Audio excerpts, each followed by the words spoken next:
Alright, man. A little live intro music. Welcome to another video. I am your personal funky sim pilot. My name is Arkady Gidzenko, and I will be your captain for today's flight. And today's flight will take us from Tallahassee in South of America. It was Tallahassee, Georgia, I believe it is, right? Let's just have a look here. Tallahassee. It's actually Texas, so I do apologize for that. It looks like it's Texas if I'm looking at this correctly. And, well, we'll be flying in any case from Tallahassee to Huntsville, Alabama. Using the newly updated Just Flight Fokker F28 Professional. Let's get the splash screen out of the way. You can have a look at the aircraft for yourself. So there she is. We're using real world time, real world weather. GSX, but we're not using the Aerosoft Simple Traffic tool today. And we're also just playing offline. Just to sort of give the aircraft, well, basically another try, because she's quite a handful to fly. Starting up and everything is not that difficult, and the flying itself also not maybe, but it's the navigation. It's just VOR to VOR. Although they do have a FMS on board, but originally they did not. So I prefer to actually fly it like sort of like old school style. So that means we're not going to be using the FMS. So we're just going to fly VOR to VOR like they used to in the old days.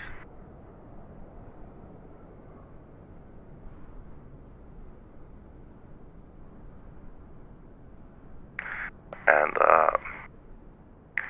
some features I believe have been added. I must admit I didn't really look at it too much. I just like to get in there and just play this aircraft. I believe I saw something about the checklist now being here to the left. So you can, oh, that's rotating them. Other things you can you can sort of pop them out, I believe. Not really popping out, is it? I must say I don't know what I'm doing, you know. So but I've seen something like that. I don't know where it went. And they do have. I'm not sure if they did not have sunscreens earlier,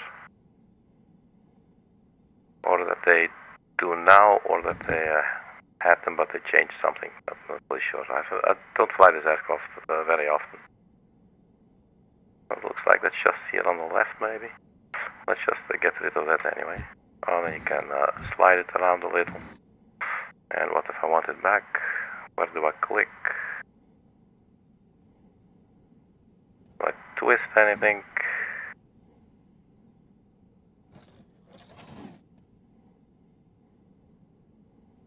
Maybe in the corners, around the edges there. The middle.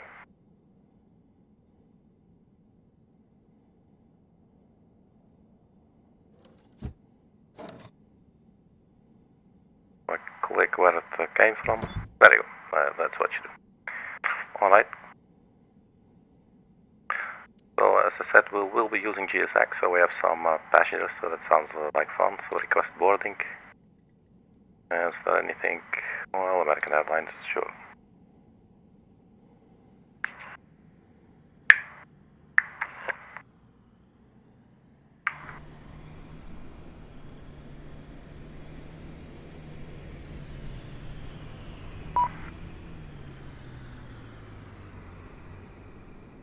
So awaiting action. Open the aft cargo. Looks like we do need to do that ourselves. Do you want to board crew? Yes, I'd like to board both. The bus is coming. Thank you. Right, so let's open these doors then. Looks like it did remember the some of the camera views that I made, so that's nice. So let's see, board cargo, aft cargo, and can we say here GSX, like GSX handling, so let's turn that on. If we still cannot, you know what we'll do? Just restart GSX.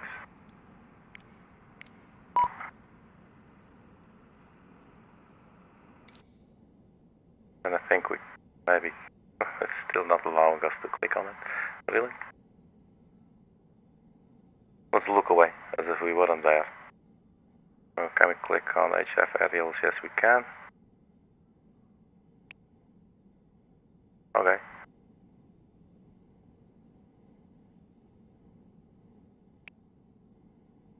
Seems as if I have to make like a long click. It doesn't feel, I must say, I'm not sure why that is, but this does feel a little bit fidgety. Okay, maybe it will zoom again. If you zoom in a little bit better, a little bit more, then it's maybe just a very tiny click spot. But GSX handling is on, so let's turn on GSX again. So reload, they say you're too late. So let's, I'm just going off the screen here for a second. I had to just get my flight exported again, or generated if you will. I did add one waypoint to the flight plan. We'll look at that in a little bit. So we should have the new flight plan. So let's reload SimRiff.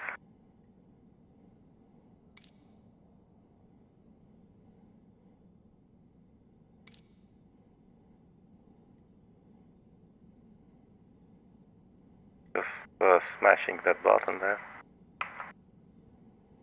It was newly generated just now. So it's simply not finding it yet.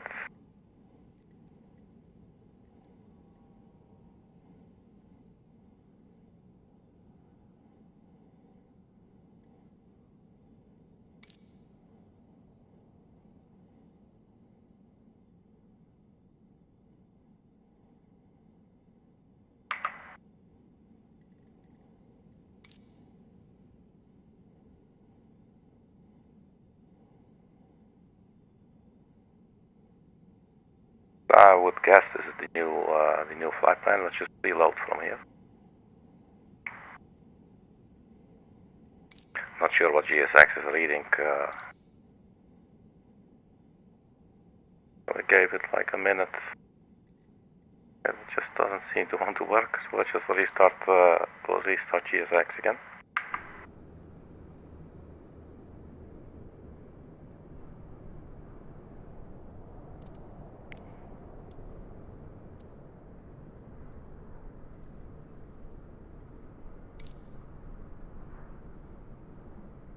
I think I understand what's going on, man.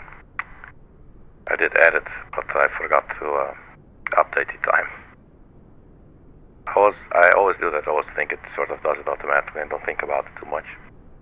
But when I do, it makes sense. So let's reload it again.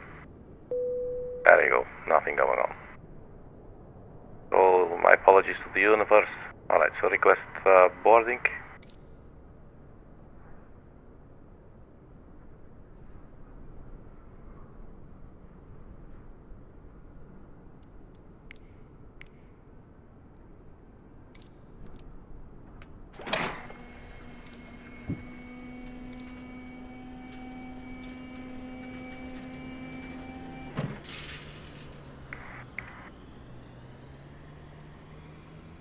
So the cargo doors did not open automatically, but when we chose boarding, it looks like the stairs are actually and the door are actually handled automatically. Do you want to board crew? Yes, please. Crew bus is coming. Awesome. Let's go to aircraft. So we should have the tech there at the GSX handling, so that's pretty cool. And well, we need ground power. Well, let's just request it, I guess.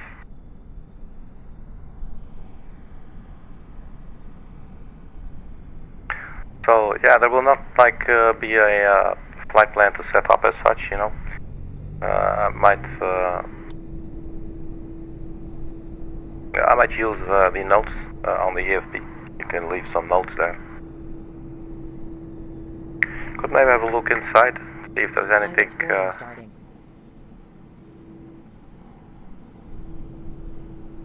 Oh, there's the pilots, so that is us basically. But this panel was there. Oh, there's still no power, obviously.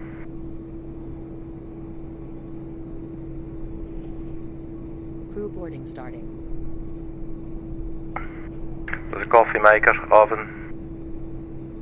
This is actually a little kitchen, a galley. Waste no cigarettes. Waste no cigarettes, okay. There's the crew, the cabin crew. Hello ma'am, how are you? Hello, welcome aboard.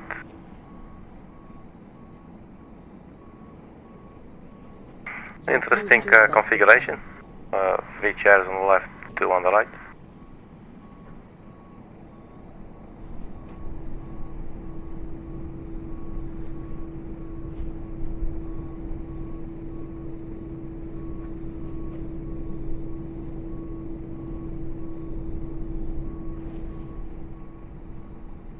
It looks like there is a passenger bus coming. So we do not need to be here for that.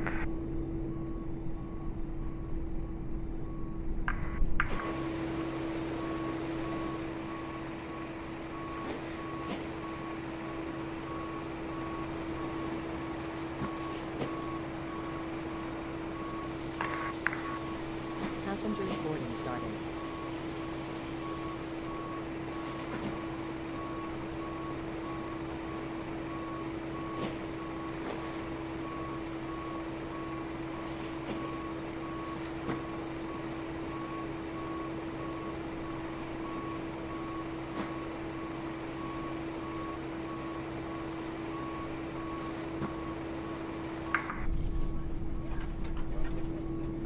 And once they're inside, they're also visible.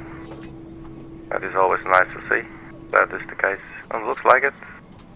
There she goes. Good afternoon. Cool.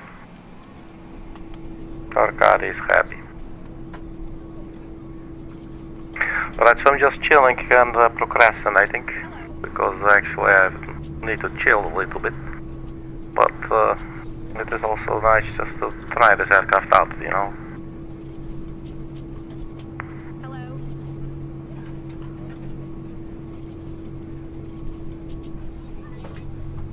So let's fire it up. Welcome on board. Battery on. Hello. Now we got a little boarding music.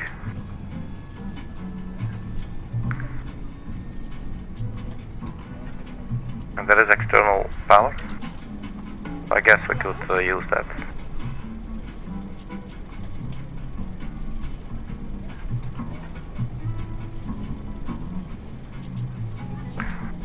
So I believe the cruising altitude, well, let's actually have a look together.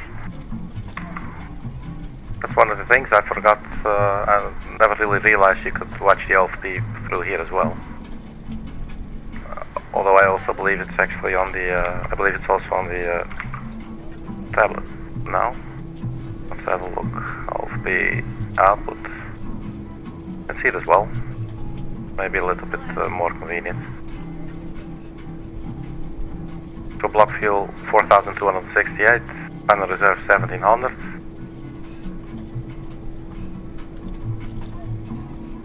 So direct to Sierra Zulu Whiskey, Golf Alpha Delta. But then I added another waypoint, the Rocket VOR, Romeo Quebec Zulu. That is close to the airport, and from there we'll, but I'll show you, from there we'll take a left turn to heading 270 for like 7 miles or so. And I will take a left and try to get onto the localizer. I haven't checked if there is actually an ILS on the airport that they're flying to, so we'll see that later as well. And the cruising altitude,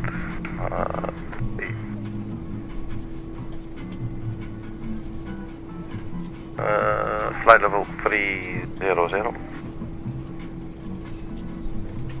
And I believe they also changed something with the altitude select. The vertical speed has a new button as well. The shiny blue button. Looks pretty cool.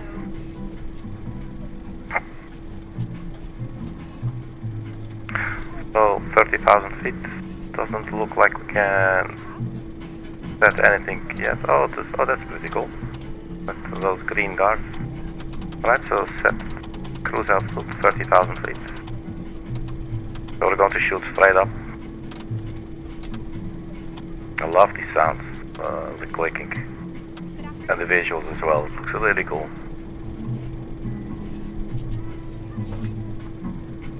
That is interesting. Not really sure what that means. So we have 42 out of 42 passengers. Well, it is indeed not a very big aircraft.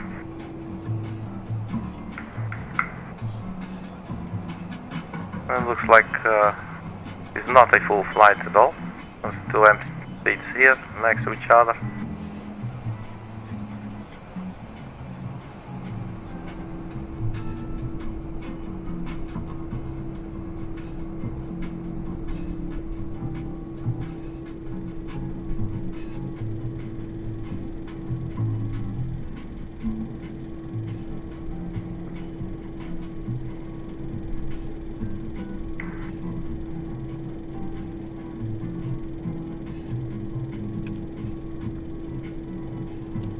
So the master radio is basically your navigation, or the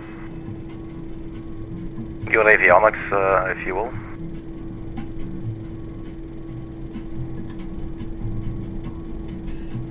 Transponder, really old school looking.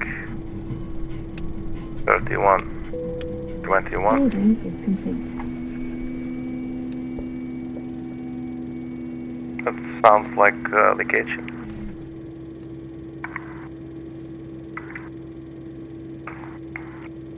Now, I don't remember if this aircraft has a separate button to power up the galley.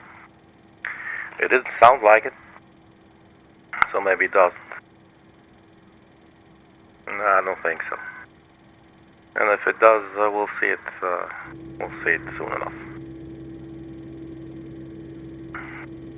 Okay, so we have the altitude in 30,000 feet.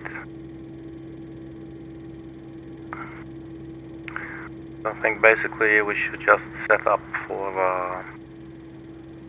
the first VOR, and that will be Sierra Zulu Whiskey. Now let's actually have a look at the flight plan. I've been trying tonight. Basically, I've been looking at a little nav map. You can see on your screen right now. I'm not very used to using this program at all. So I don't know, you know, I'm not too quick with this, but let's see. So the first VOR is actually right there. Does it say which runway we got for takeoff? Runway 09er is actually our runway, it looks like. So we'll just take off and then turn left. I think, does it say that? 343 degrees.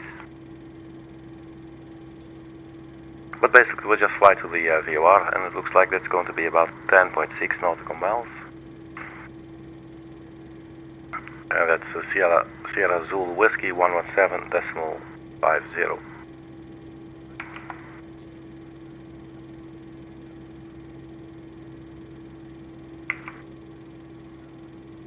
So let's turn on both of the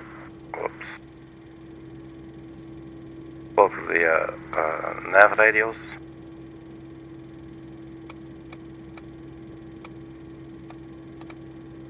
So the first one should be 117.50. So that is in. And the heading towards it, I believe, was 343. So we put that in the course box. And never mind, not sure if we cancel it, it's already selected. Let's see. I guess we just start up the APU in a bit. So after Sierra Zulu Whiskey, we'll go to GAD. That's the Gidzenko VOR. Let's have a look at that as well.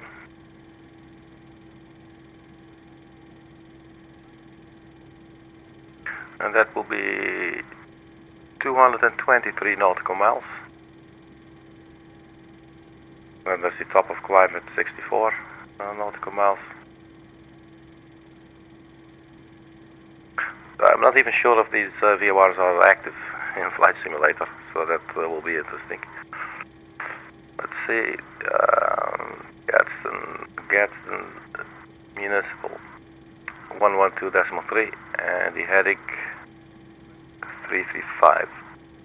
So 112.3. Then after that, here in Little Nav Map, because I wasn't able to change that, or at least I didn't really want to look into it for too long, I added the RQZ right there.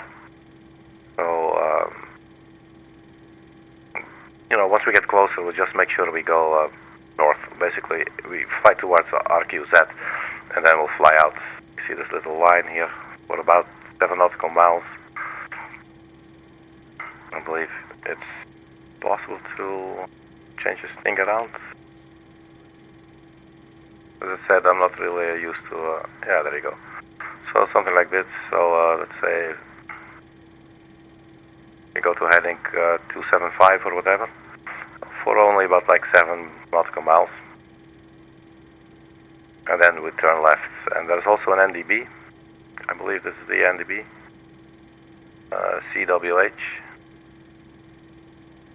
So maybe we could use that as well.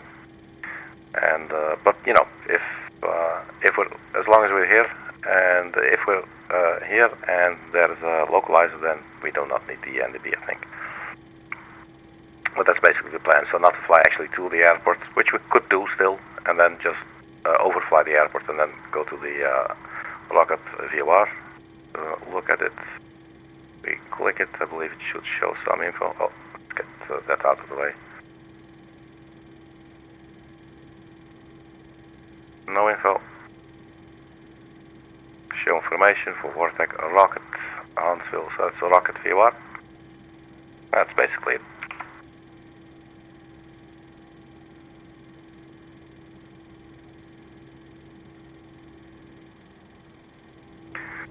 So the Gidzenko VOR is 112.3.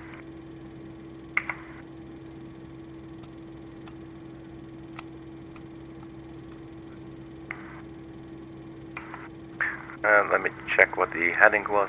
I forgot already.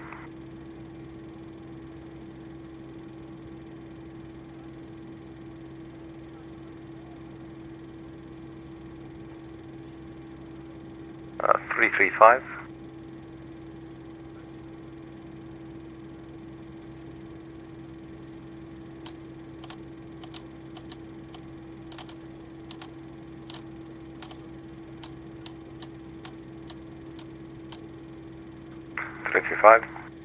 That is in as well.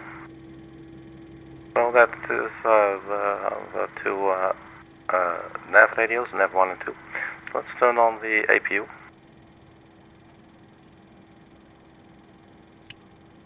So APU main. And then there's this is start button.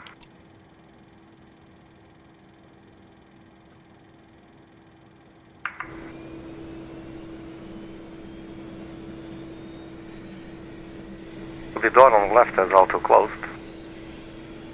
Let's have a look on the other side.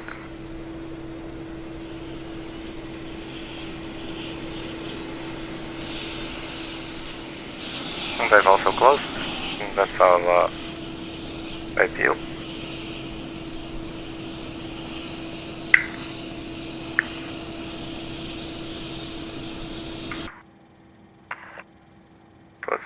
fuel air on as well. The TGT is stable, I guess. It's actually rising a little bit. Usually I would expect it to sit around 400.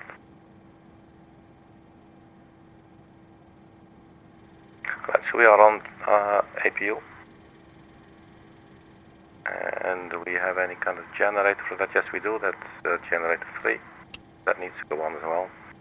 And then we can disconnect the external power. There we are.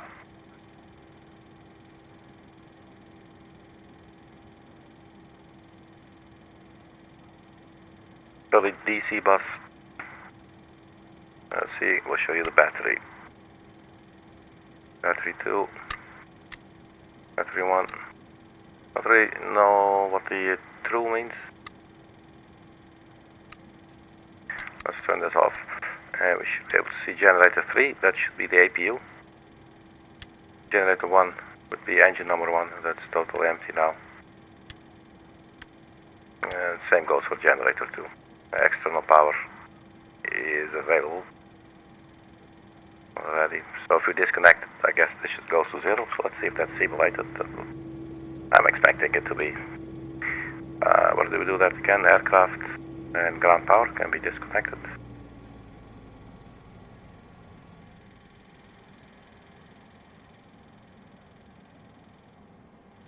And there you go, 0 voltage.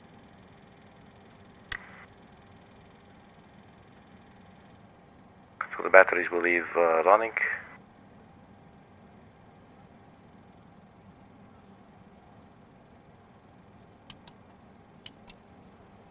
Now this bit I'm never really sure, but this is like the bleed system, I believe.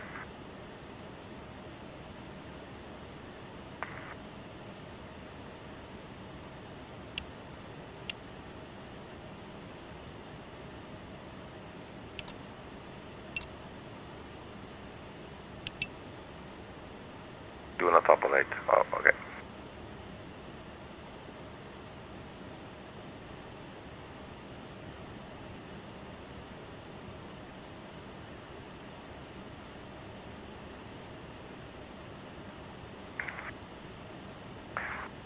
So 30,000 feet will be our cruising altitude.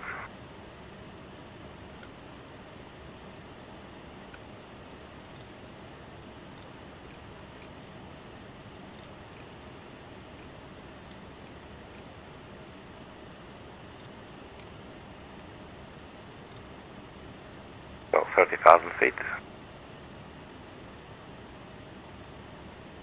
Vital and vane heating should go on.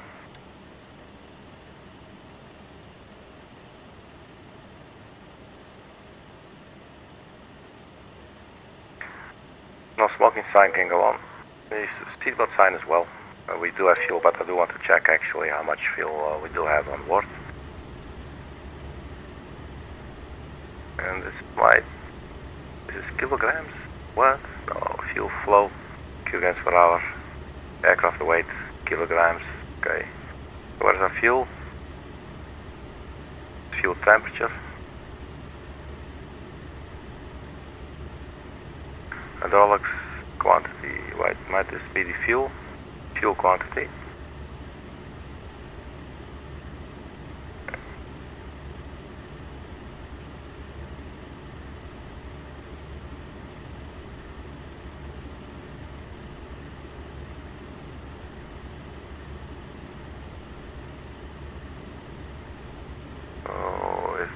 Kilograms, so 2,000 kilograms, 2,000 kilograms looks like. Let's check on the ESD. 2,000 kilograms appears to be okay. So let's check our flight plan just to be sure, because I think that might not be it. Let's see if we click refueling. It says refueling complete. I'm not sure if we saw the option here actually to use the sim brief settings, so we may have to do it manually. Get to the LFP. Block fuel 4268.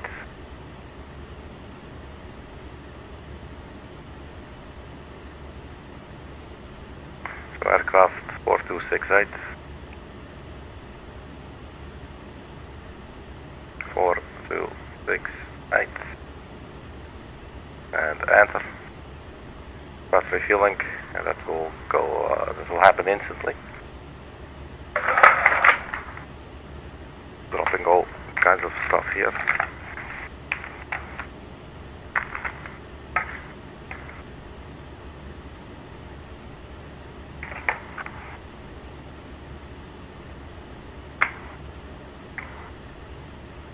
Alright. 4267. That looks more like it. So we got the correct fuel. So the seatbelt sign is on. We arm the emergency lights. And actually, we should have turned on some lights down here, and we should also turn on the fuel pumps. Oh wait, how does this work? If these.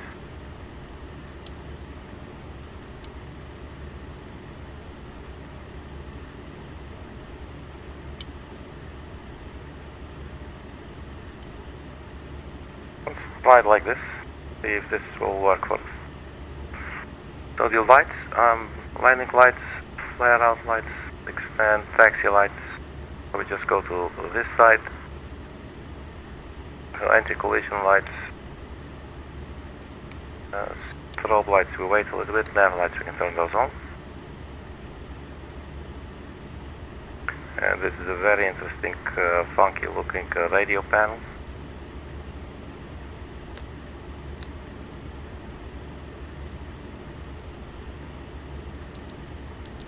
I think this should be the setup for the pilots like this.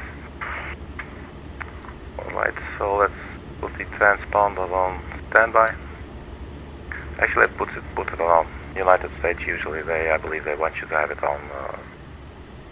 What's this saying? APU. Alrighty.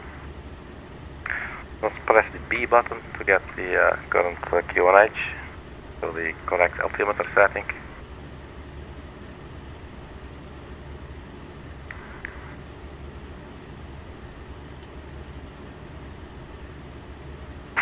I'm just trying something here. Let's turn those back for a second. So as you can see, we're not using any kind of checklist. Just I don't know, you know, like zombie apocalypse day, you know. And here we're finding ourselves in an aircraft, and hopefully we can get away.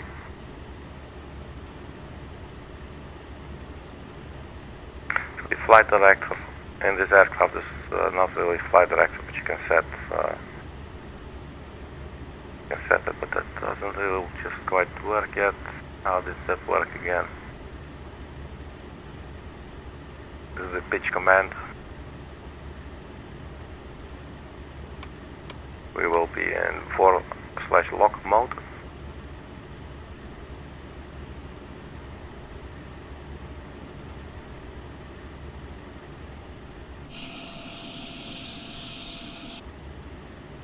So our runway 09, I believe that was quite close. Let's have a look.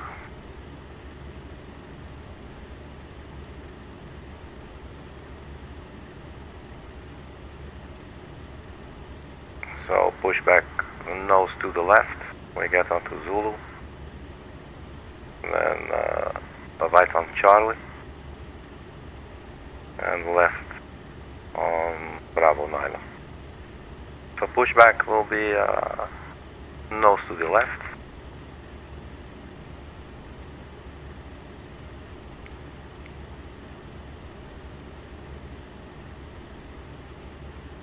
So prepare for pushback and departure. So let's get rid of the chocks. Oh, and I need to set my parking brakes. Hello, Captain. We are ready for pushback. Oh, very nice, thank you.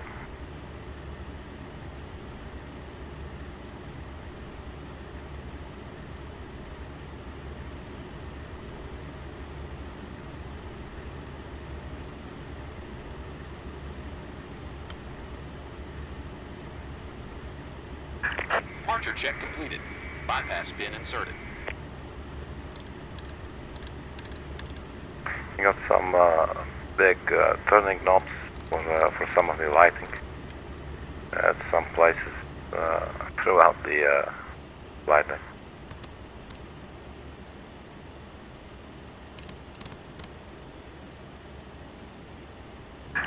Locking gear.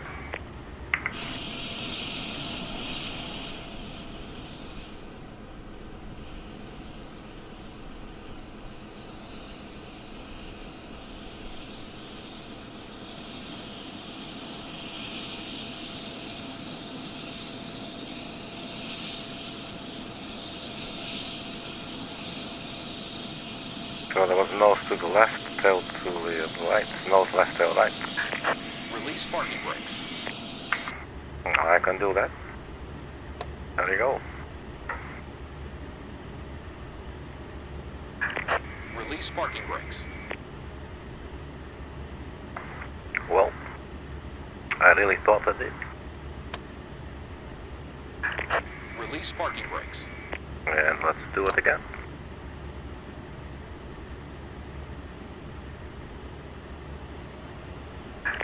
Release parking brakes. I think the chocks are back. Although I do not see them. No, they're not. No, now they are. Release parking brakes.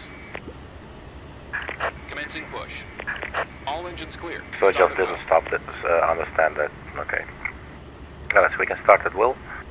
It's easier said than done. Oh yeah, we have this here. So where is that? A few engines, so engine start master on. Start up engine number 2.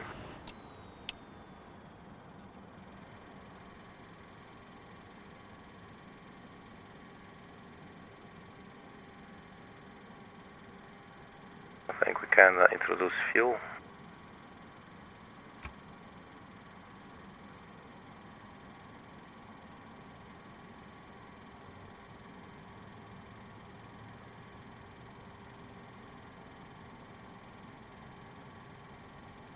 The turbine gas temperature is slowly rising.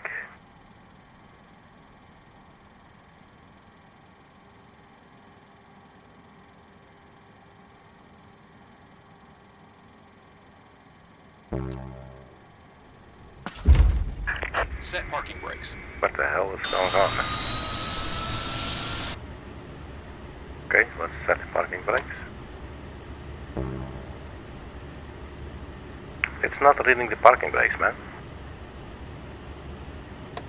Waiting your confirmation for good engine start.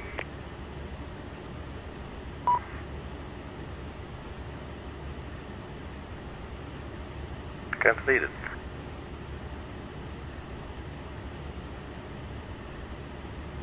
Oil pressure. Alright, that's probably just our left engine. Engine number 1. So we have engine number 2 is started up.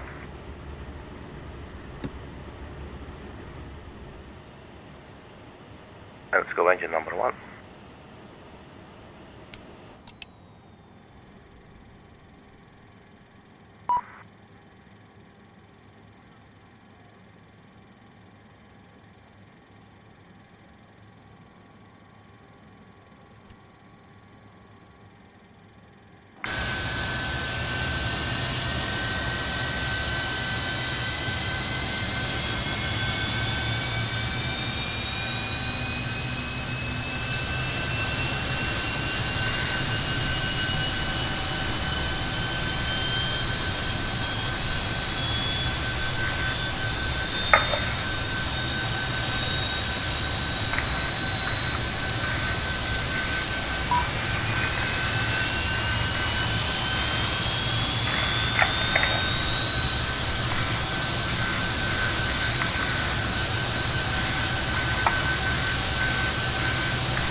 Let's confirm good engine start.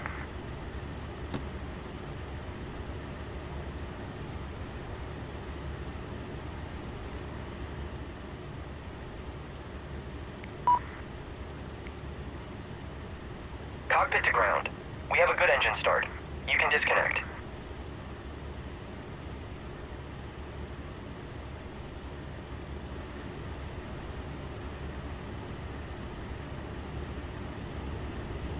So one mistake I made on the channel while streaming, I totally forgot the aircraft has a gas loss.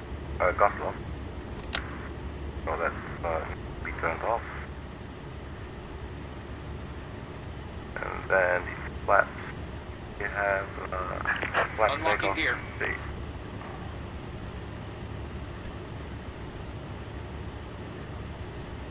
So rotate E1, rotate with flap 6 takeoff is 133, B2 140.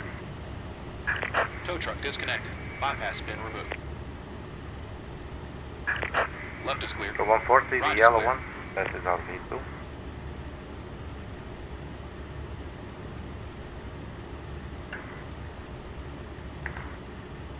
Alright, exciting man.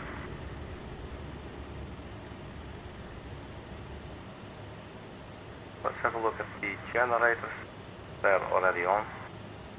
I'm guessing we can safely turn off generator 3 APU. We can also turn off APU main and the APU air or the APU. The engine start master, I guess we can turn it off.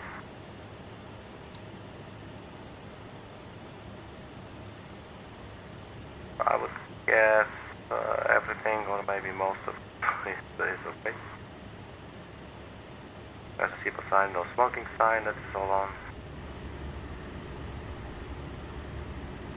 So we do not have any kind of a navigational display, it's just old school navigation.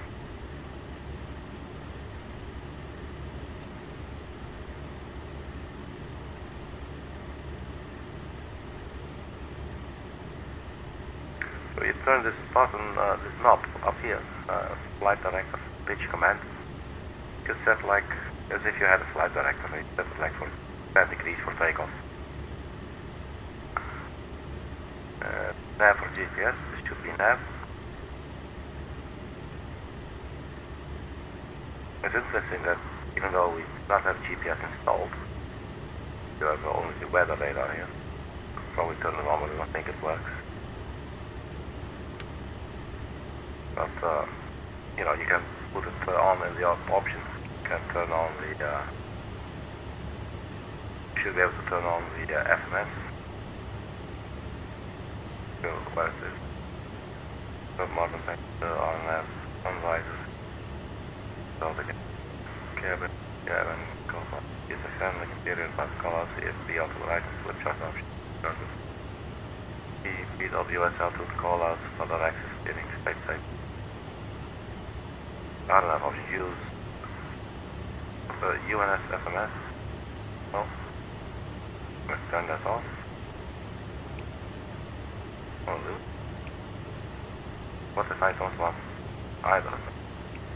I'm not sure what UNS FMS stands for, ELS 430. I believe this is a change in the update.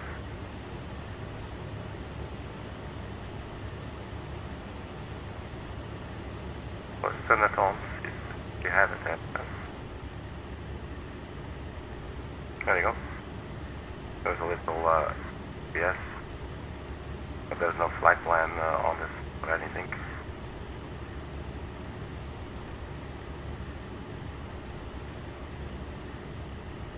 And if we say, where's the option?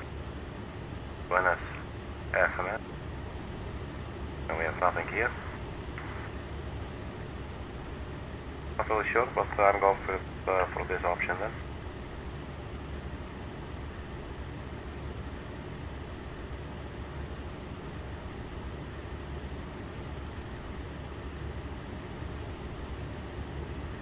Let's turn on the taxi lights.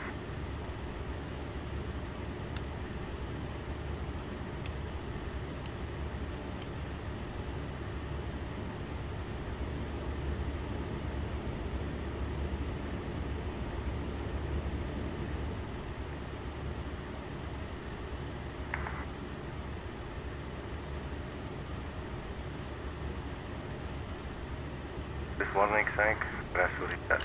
Right. APU light is extinguished. So we will use beam for VOR, and then IAS mode, I believe it should hold your speed and then climb accordingly. And pitch mode, not really sure how that works. I'm thinking maybe like in the it's in the Learjet 35A, where you basically use your vertical speed. Basically find an angle that you want to fly it, and then you engage VS at this aircraft, I think, pitch. It will then hold that pitch. I think that's the way it will be. But then by holding the pitch, it will have to obviously monitor your speed, because that could then either decrease or increase. Probably a much bigger chance of it decreasing. So that's why the IAS option seems quite safe, but I guess you can only start it at a certain, should only start it at a certain speed, so as not to overshoot and get into overspeed. We did dial in the first VOR, and I'm not seeing it here. That could still be normal. Do not just showing. When do we switch? Maybe just here, so nav2. So nav2 it is actually seeing 9.7. See me. nav2 we put in 112.3, which is the gaps in VOR. That will not be 9 nautical miles from us. Maybe there's another VOR close by that could be, which also has 1 or 2. That's 3. In any case, we do not need that. We will need this one. So after departure, we will have to fly heading 343. One that we see for the course. And there should be, I believe, yes, here's this little button. So, if you zoom out, that's tedious. That's stuff I don't really like.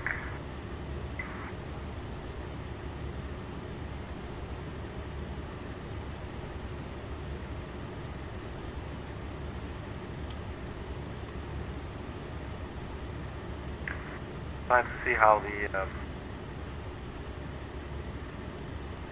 nav1 ties into play here.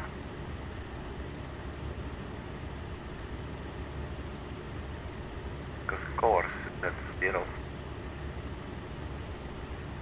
It's on GPS. That's why. There you go. It's on nav now. And that's why.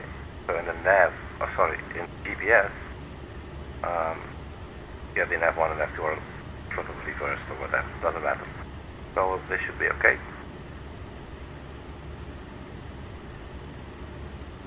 Then I would think this is showing in nav2, and this is showing in nav1, course 343.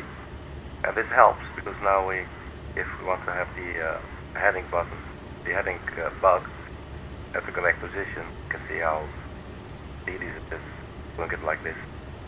And at least you don't have to watch that quote, then you know that you're sort of that general direction. But this is already a good thing to see. And that makes sense. 9.7 miles. Have a look. Happy with that map, see what they say.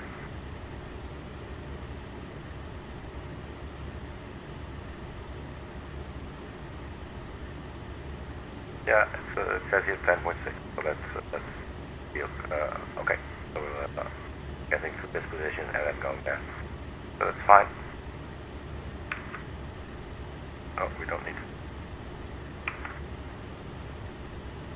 Let's get back to the flight deck then. And it's also picking up something, so that's also good to see that there working. So vertical speed, that's interesting. You can turn vertical speed on or off. Have to hold Also pretty cool. So this is different. Definitely has been changed.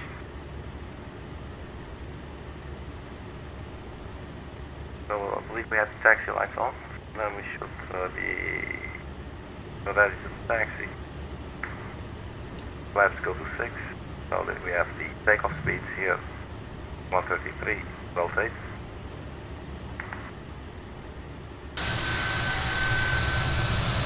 It's taken a while, but you know, besides chilling,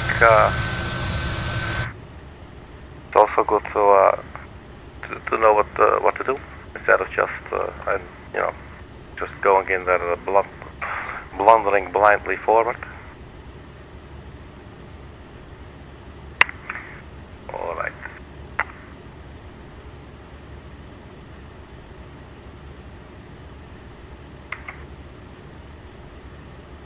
Straight and then up.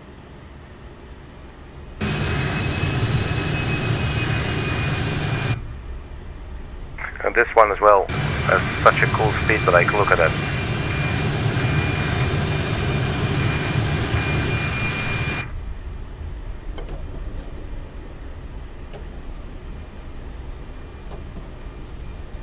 Those sounds are awesome, man. So she feels quite sluggish, not bad sluggish, but yeah, it feels cool.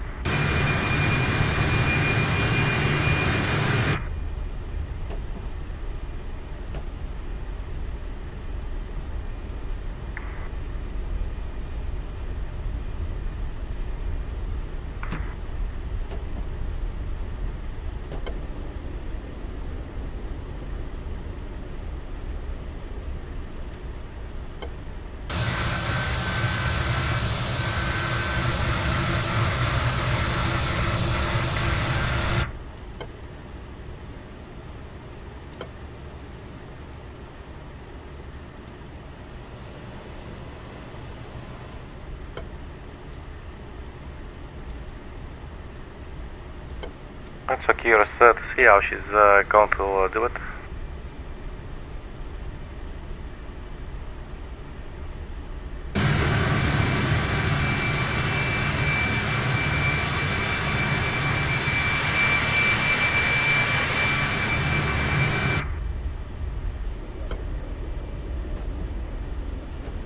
And you know, this is one of the aircraft that I have the least, maybe like the least experience in of the aircraft that I actually do like a lot, and basically would love to fly often. But this one is this one is definitely a challenge. But a very cool aircraft. All right. Set the parking brake. So let's get the engines to 50% N1. I think that should be this one. And let the engine stabilize, and then let go. And we do not have a D-rate takeoff or anything, I believe, like a flex takeoff. So it's probably just old school style full thrust, which is awesome.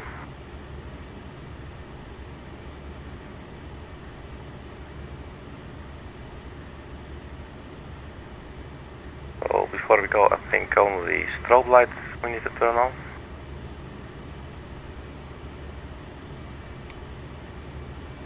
And do we have a TCAS actually on this? Maybe we don't.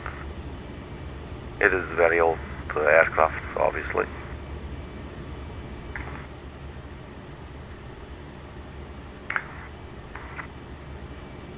So I think we're good to go. We'll need the landing lights, so let's turn them on.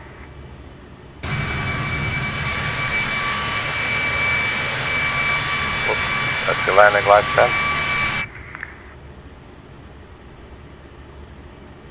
And do we have a timer anywhere that we can start running? I believe I saw something somewhere.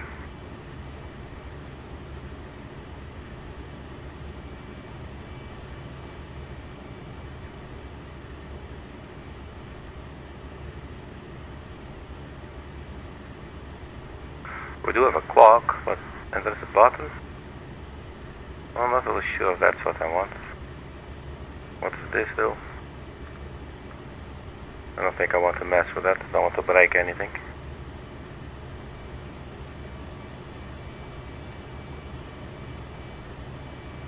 Not quite sure. I'm guessing it's just standard chronometer kind of thing. Just see what it does.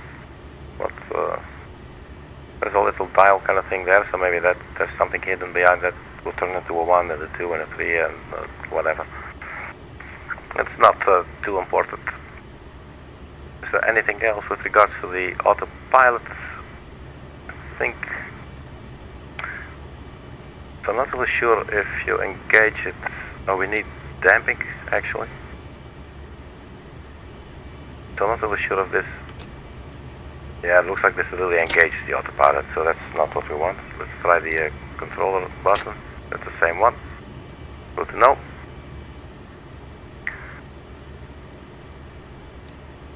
And it looks like you cannot pre-select anything here or pre-arm, basically, so we'll have to turn on the autopilot and then choose our modes, basically. So, without any further ado, or maybe just a little ado, trim up just a little bit. Not really sure how to set the trim for this one. Don't think it says there, so parking brake released. Come through, please take your seats for takeoff.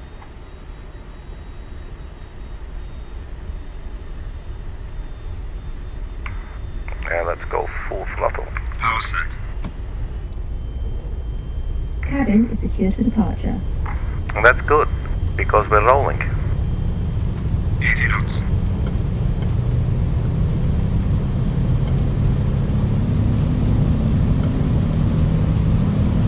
Definitely some wind, trying to keep it straight, rotate. Alright, looks like we're up. Gear up.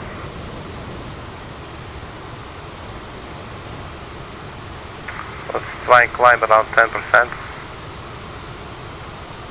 Flaps up. Flaps up as well. Set climb power. How the hell do I set climb power? Just dial it back a little bit. So let's turn on the autopilot, and that is now on roll.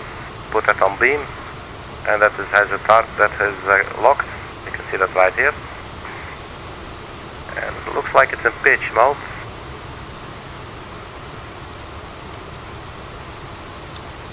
IAS, but that would keep our speed. So we could put it, let's see, IAS. Get the nose down a little bit. So usually after about 1500 feet or so, you will you'll put the nose down so the aircraft, once it's a little bit more stable, you put the nose down so it will get some more speed.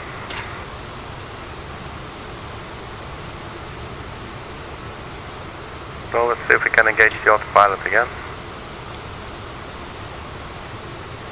We put it on beam. And it does now, I don't think it has a intercept.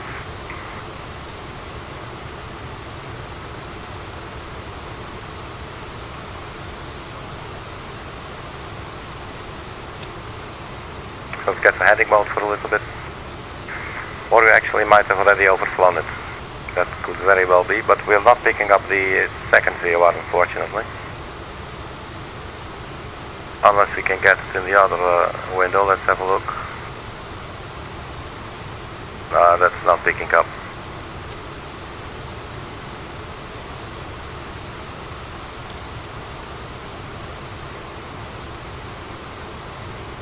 So we're still flying towards it. 6.5 and going down. So let's see if we can go nose down a little bit.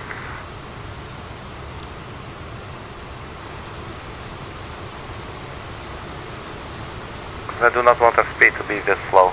We need to be a lot quicker. Is there any way to turn off pitch mode, like to have nothing? I'm not sure what height means. Well, that sounds like a TCAS, actually. So can we use the... That seems to be working. So if we try and trim her down a little bit, let's get that speed going up. So we're now just barely reaching 200 knots.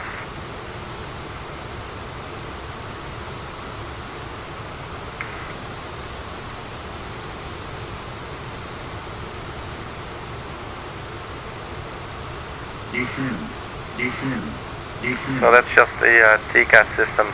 We're just totally ignoring that.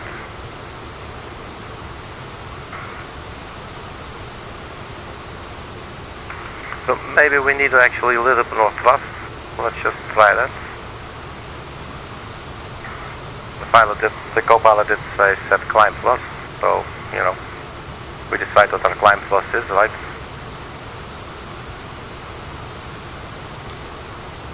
Alright, so we're overhead now. So I will turn on the nav 2 and we'll set the heading 335 ourselves.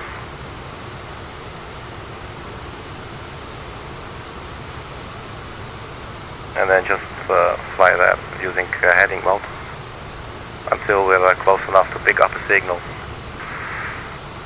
So heading mode engaged. So speed is picking up now finally. We're holding now at 8,000 feet. I don't know why, but it's a good thing. So what we can do now at this speed, if we now select IAS, then I think the aircraft should start trying to go up. Let me just double check. Yeah, this is still on. Okay. So now the aircraft should pitch to reach the target altitude and try to maintain this speed.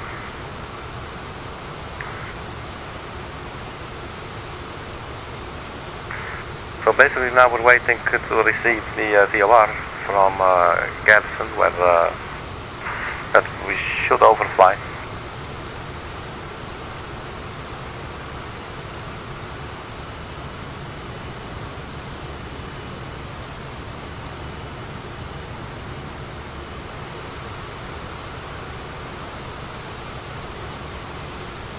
So yeah, you can see this is a very, very old school, very rudimentary, cheap autopilot system and navigation. But you know, it works. But what does need to work is the VORs in Microsoft Flight Simulator. Sometimes, you know, they not always are super accurate in terms of, they're not always on, and sometimes they may have a shorter range than expected. So 11,000 feet, we can turn off the landing lights. And the taxi lights can be turned off as well. All of these.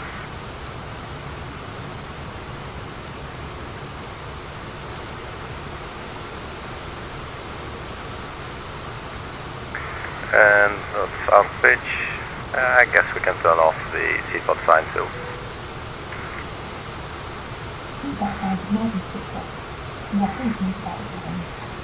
So no messages here. That's always good. So now we're basically flying an outbound radio on that previous VOR for about 223 nautical miles or so. So it's good to leave this running, the 15.6, which is the previous VOR. The only downside is that we're not flying a track anymore since we're in heading mode. So the nose will keep on pointing to that direction regardless of the terrain underneath it. You know, so the wind could just blow us to the left or to the right basically. But I guess it will not be too bad. So we're keeping our climb now at around 2,000 feet per minute. We're passing through 14,000 feet.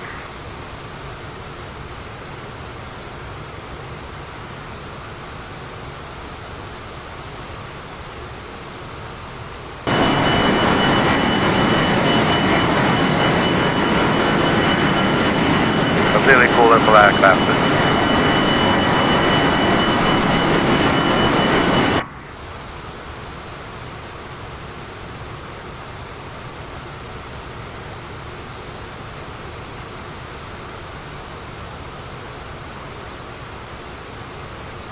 Yeah, so it's a different type of takeoff flow, you know, with these aircraft.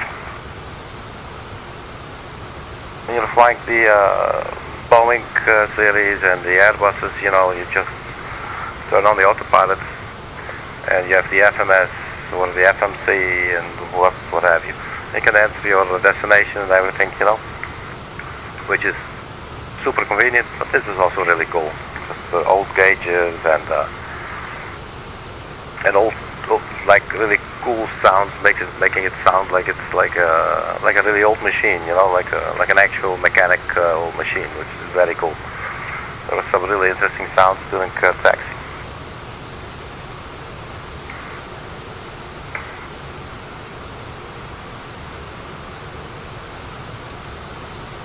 So it doesn't look like the VOR has picked up just yet.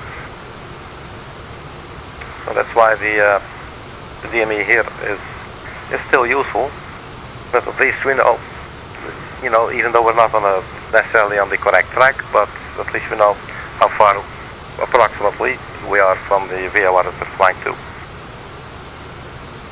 So if it's 229.7 miles away, then we know that we're now 200 miles away.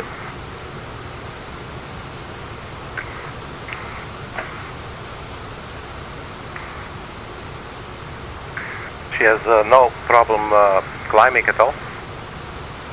We're at 18,000 feet, so we can go to standard barometric pressure.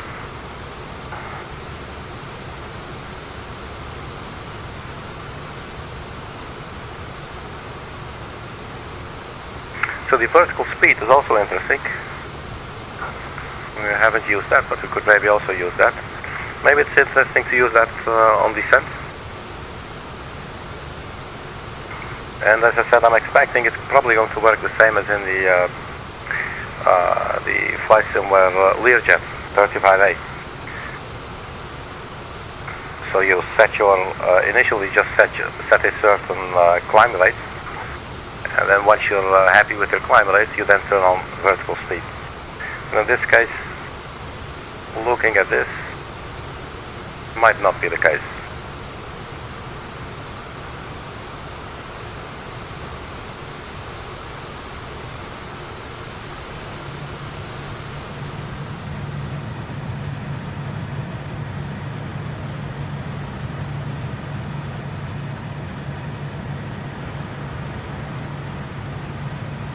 We got Mike with us again,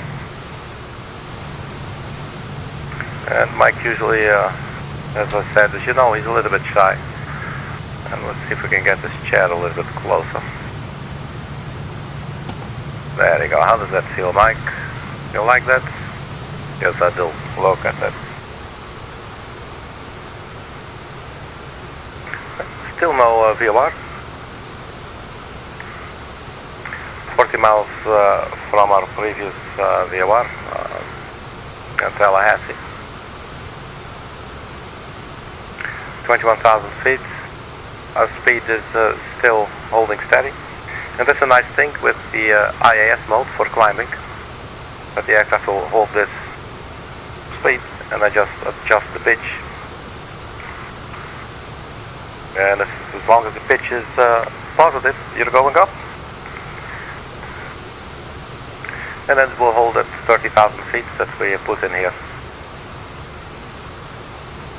So at the moment it does that, we will definitely need to intervene and have a look, because then obviously we'll start to level out.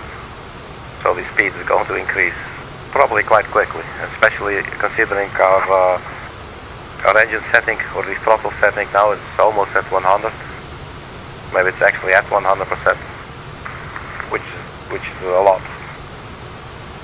They're quite powerful engines, I guess, so you know, they'll push us forward. And even now the speed is increasing, but also getting higher, so there's a difference. what's happening here? 10132992. So this is the altimeter. Why do we have, that's interesting.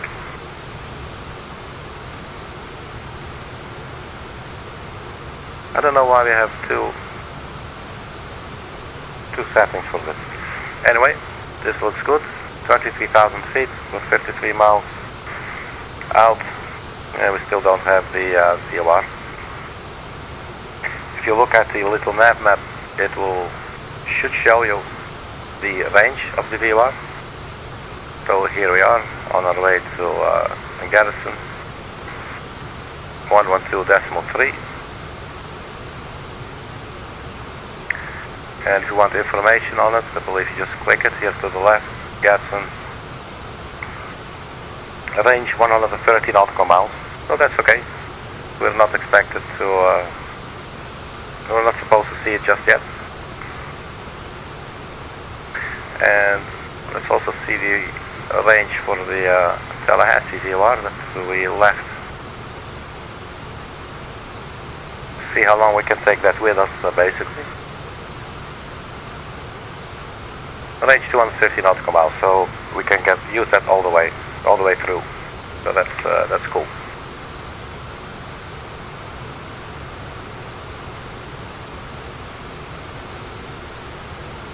Right, 24,000 feet. Size 11.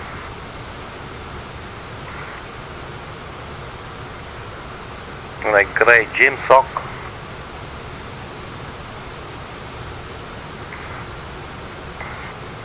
Listening to the name Arkady.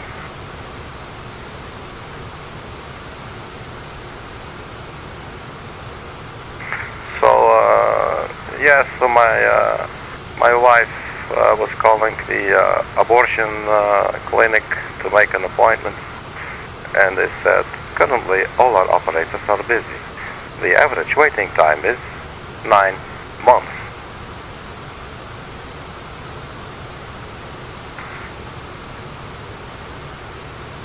And then after those 9 months, there was this. It was really nice. There was this customer survey, you know. So, would you recommend this abortion to friends or family? And I said, well, to family for sure, you know.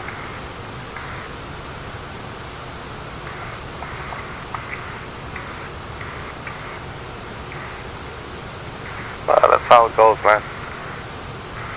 Alright, so 25,500 feet. So not really climbing as fast anymore. So dropping around 1,900, 800. 72 miles out.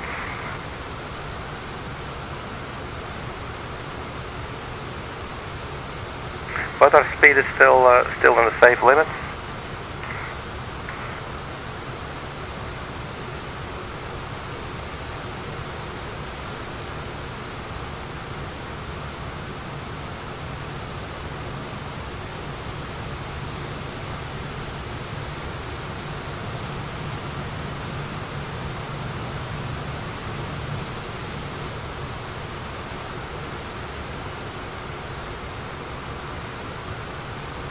I'm really hoping I'll be able to navigate the aircraft properly around the airport.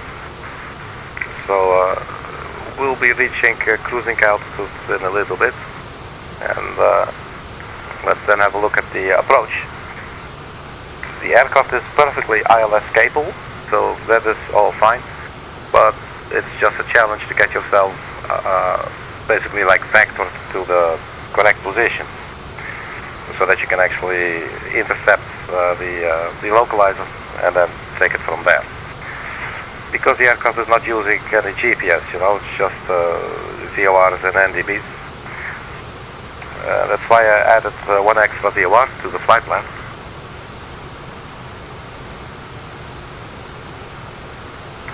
That's the rocket VOR that we were looking at in the beginning. And that will, from there we'll take a left turn for about 7 nautical miles. And then we should take another left turn and get onto the localizer and the glide slope. But we'll look at that in a little bit, and then we'll also see what the actual approach charts say, because maybe there is actually lots of useful information in there. So 335, we're still following that. We're 86 miles out. So we do have a TCAS system here. Is it like always on, or I thought it was supposed to be here, but here's the transponder only, it looks like.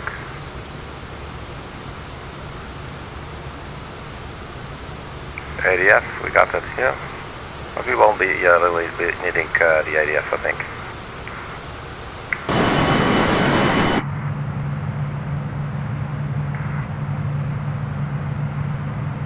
I saw there is also a cabin view.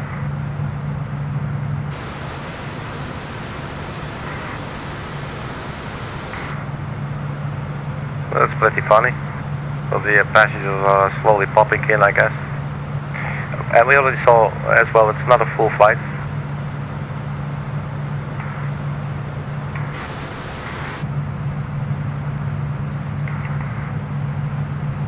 I'm quickly going to run into the galley and get a new cola, and I'll be back within 2 shakes of a lamb step.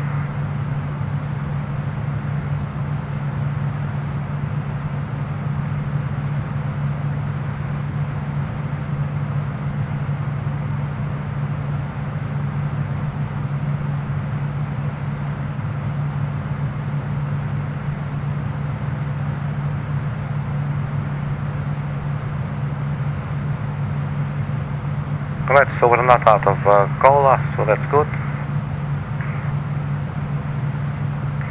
These are the basic needs for the pilots. Well, I don't think pilots should drink cola, really. But, right, so how do we get back to the flight deck? There we are.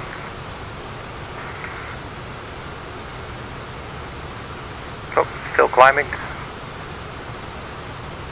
Our speed is getting a little bit close there to overspeeding. We're now 101 miles out, so let's take it a little bit easy here on the N1. Let's go, I don't know, 95. Let's keep it there, see what that does for us.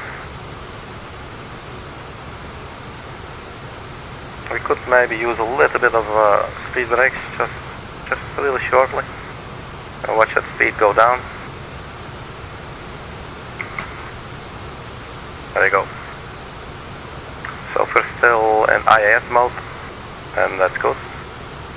So then the aircraft hopefully will keep its current speed. Well, it looks like it shot up again. Well, let's just monitor it. 106 miles out.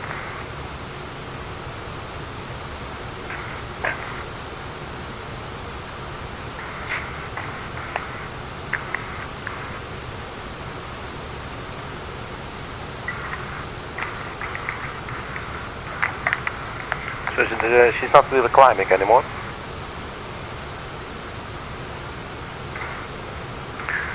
So maybe, let's see what the vertical speed thingy does. Vertical speed on.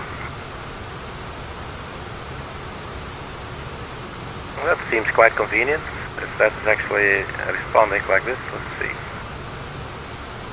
So 500 feet per minute, I would think.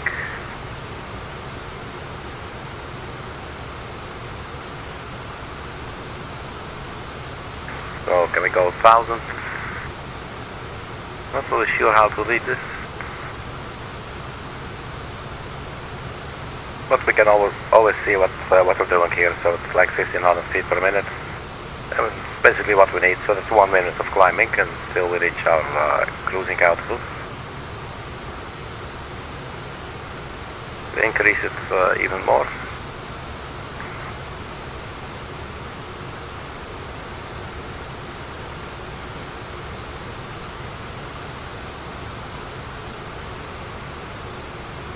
That's pretty nice. This may be useful on descent as well. So auto on. That's interesting. So once we reach 30,000, it will level off. So that is cute, but we will then need to watch our airspeed.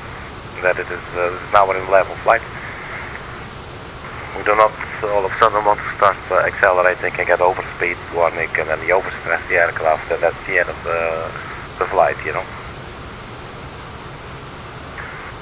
So yeah, you could see when you look at the nav map, little nav map, it's basically like a GPS, right? So that I do not really want to use it for that. I think you can actually probably turn off the aircraft feature, whatever, but it's okay. I'll leave it on.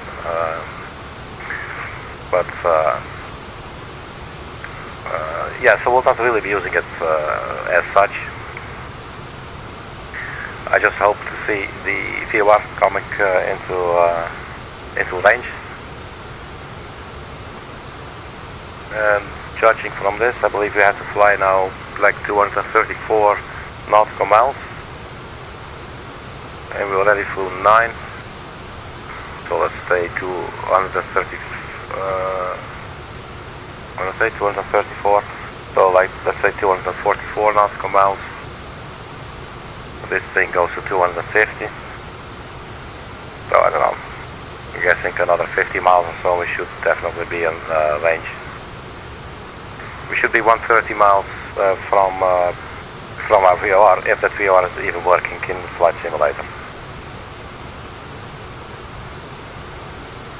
And if it's not, we do have the last VOR. So maybe it's a good time to look at that. Let's have a look at the map, the charts actually, I should say. So airport, well, maybe let's first see where it is that we're landing. So 18 right should be our runway. Let's first check the weather now.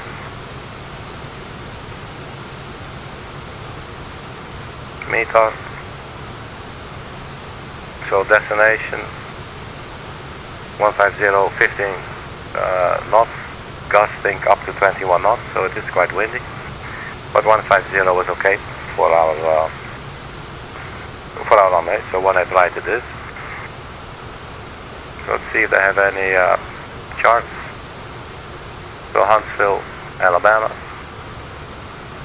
Approach chart, ILS or localizer runway 18 right, so let's pin that.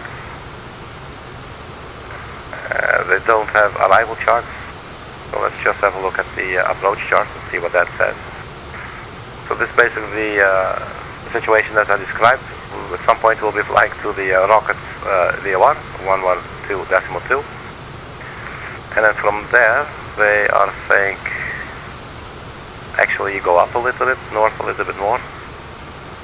So heading 295 for about 8 nautical miles, and then you turn left and try to get the localizer.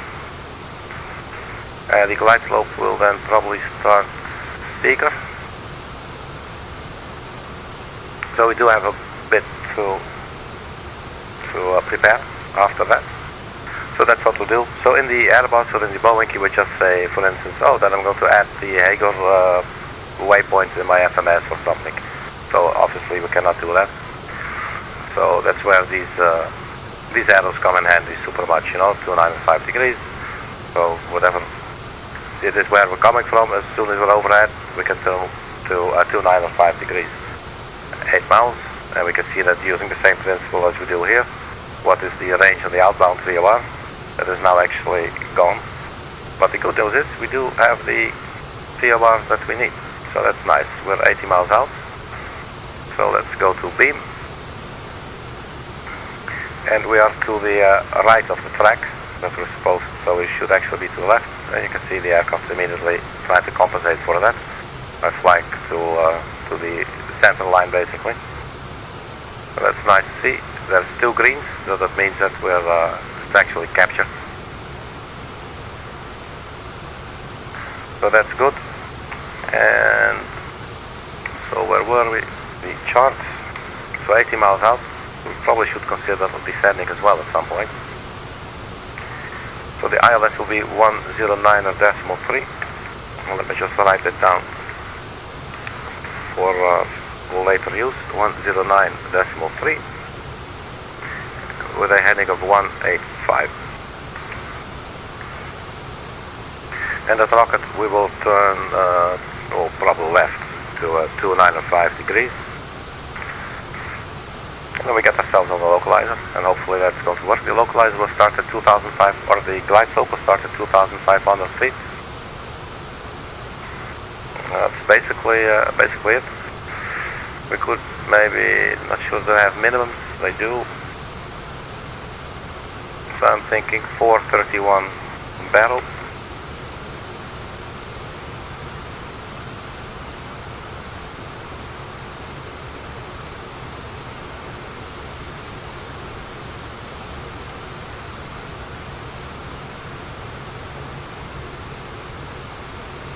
I'm not sure if I remember where, I think it wasn't it 431. I think this is it.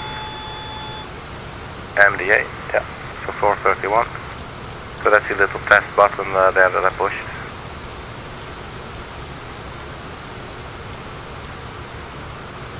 .431.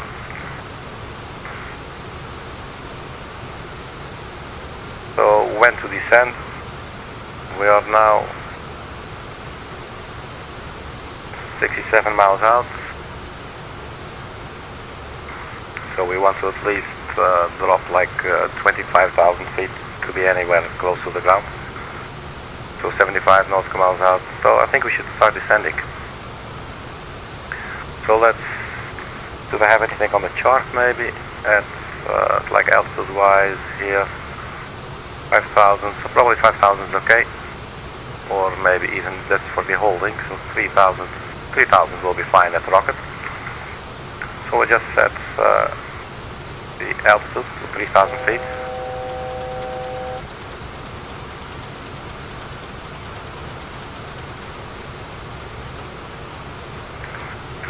feet dialed in, and then if we go vertical speed on, oh, it still wants to go up. That's interesting. So of course you have to manually set it. So nose down. So now let's go easy on these thrusts. When you get the clacks on, there's a little button here to help you out.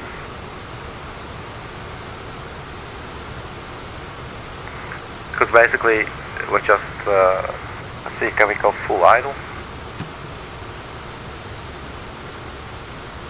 Can we also unsilence it? No, we can't, okay.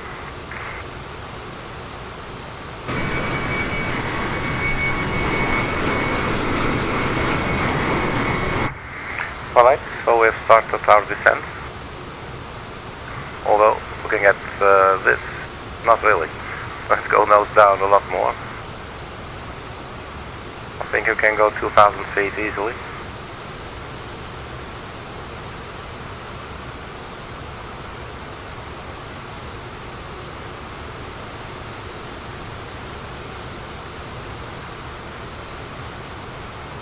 So the nose is bouncing up and down a little bit.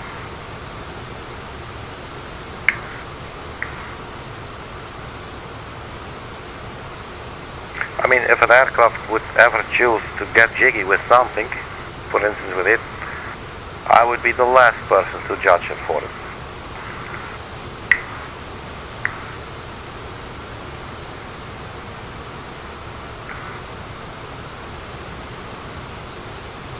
It is merely a little bit surprising. Right, so the speed is okay.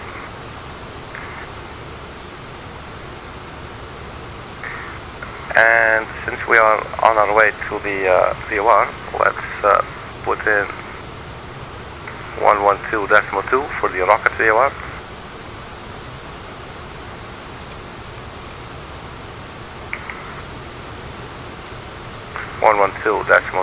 This is for the rocket VOR. But I would not really know which radio, because yeah, I have no clue. But it will be, oh shit, 3234 I believe. But it will be to the north and a little bit to the right, so we'll see this once it picks up. It will be okay. So we're 46 miles out, our speed is okay. Our rate of descent could maybe actually be a little bit higher. So let's just try that. Let's try like 3,000 feet per minute.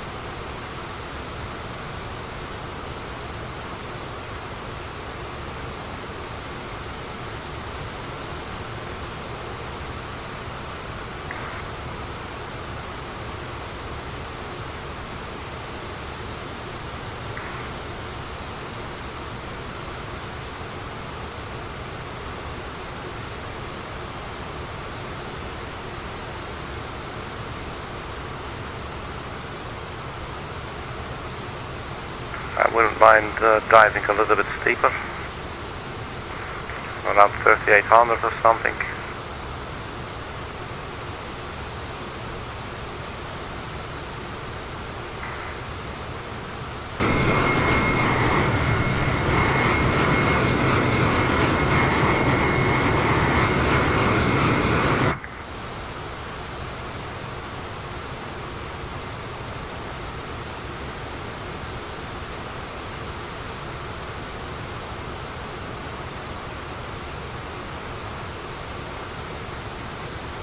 Here it has the takeoff speed.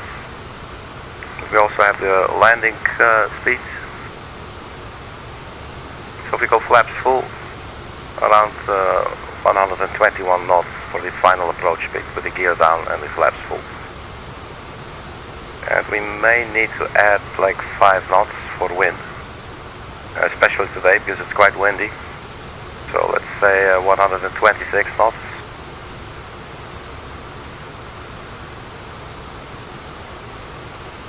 So when you click that, you see that little white thingy. Let me move it.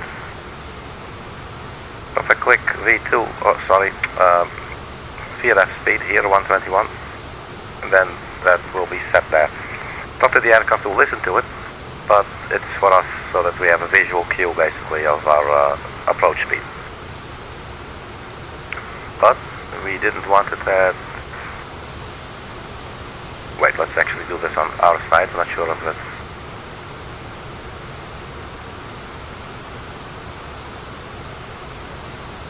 126, something like that.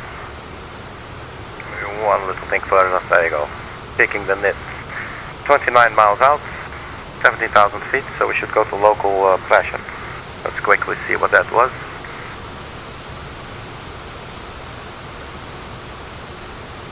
$2,986.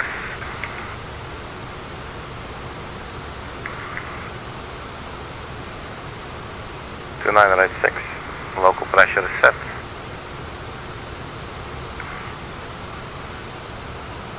Let's strap in the passengers.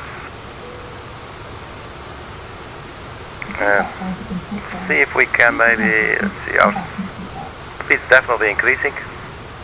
For now we're okay. We're 25 miles from our VOR, the rocket VOR.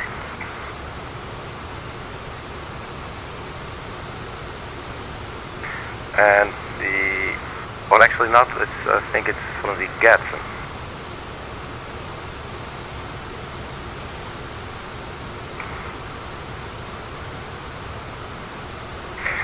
Am I doing this correctly? Shit. Let me check something here real quick. Because I may be jumping the gun here. Let's have a look. If that's the case, then we're getting really low now. So actually now I am using it as a GPS. So we're at Gidzenko. That's okay, that's really close. So we could then also determine our... how do you do that?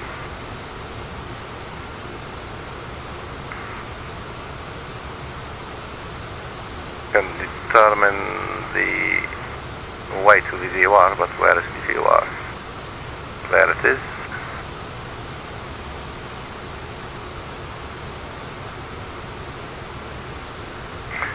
can see, I'm not really used to using this program. I think once you get the hang of it, it's probably a really useful thing.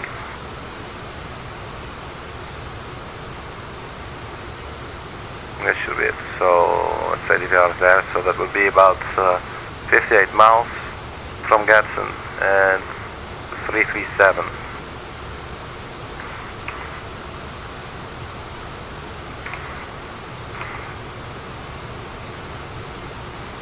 So 8,000 feet. Let's hold altitude for a bit. Is it doing that? Altitude hold. Looks like it.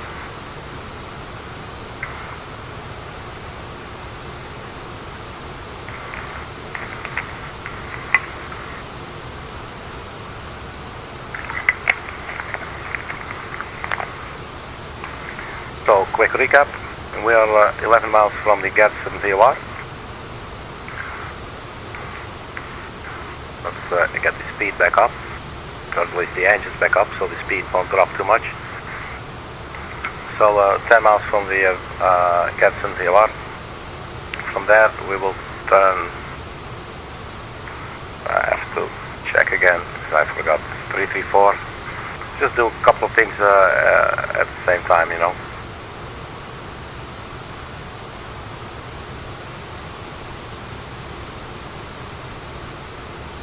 Around 334 degrees.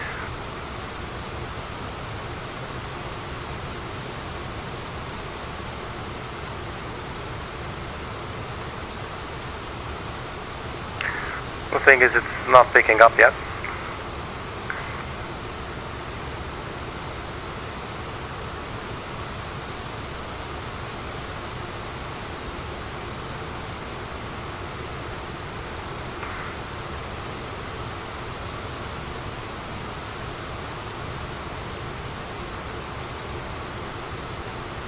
So we're still on beam mode, so we're still actually following the tracks 334 to the Gadsden VOR, but we are now actually not quite on it.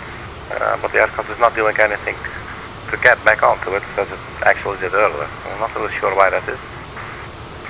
Alright, so speed and altitude wise, speed's okay, altitude is okay for now as well, 8,400. And what was the distance to the VOR? Was it about 50 miles or something? Yeah, so 54 nautical miles. So we can definitely stay at this at 8,000 feet for now, and also at least this speed. Let's maybe even accelerate a little bit more. So we're around 250 knots or so.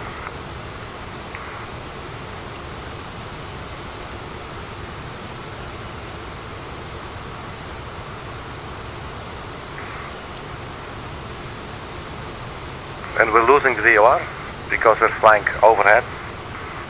So you're in a blind spot basically, and now there's the outbound. Now it's basically behind us. We should go 334 degrees. And it looks like we're doing that. Let's turn on heading for a little bit here.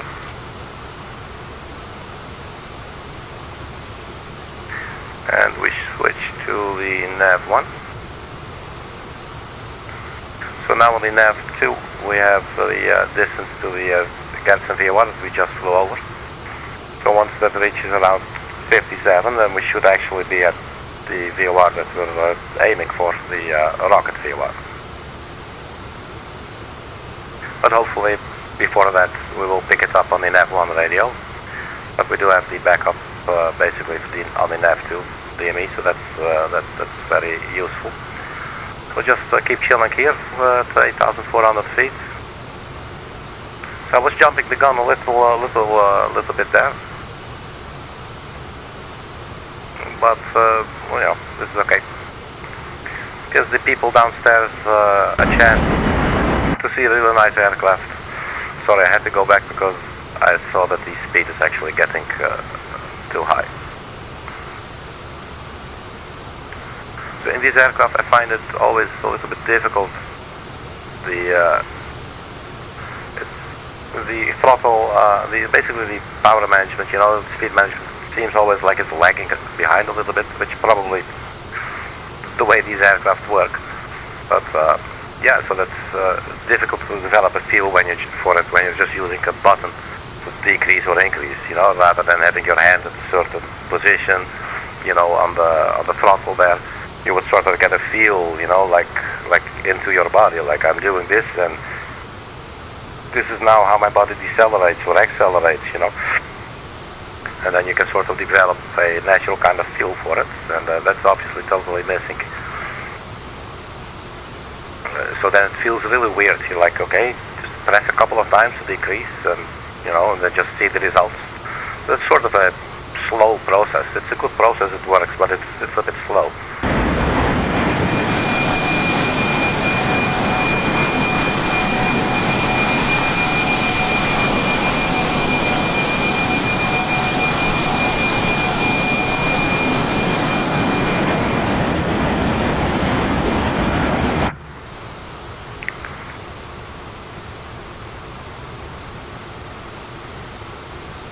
So we don't have our rocket VOR yet.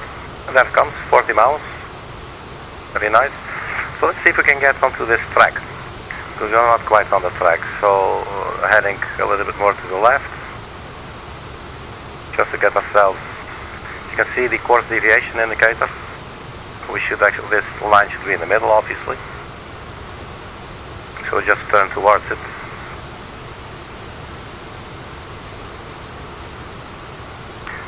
So you see the VOR lock button here is yellow.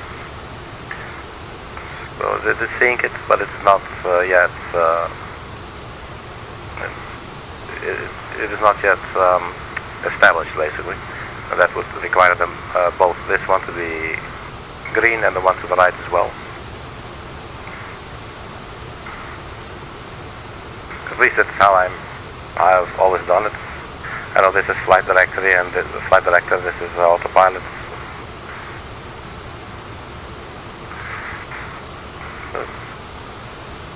Drifted quite a bit, so we're 35 miles out. Let's go even more aggressive to the left, just to really try and get a plane to intercept the correct track there.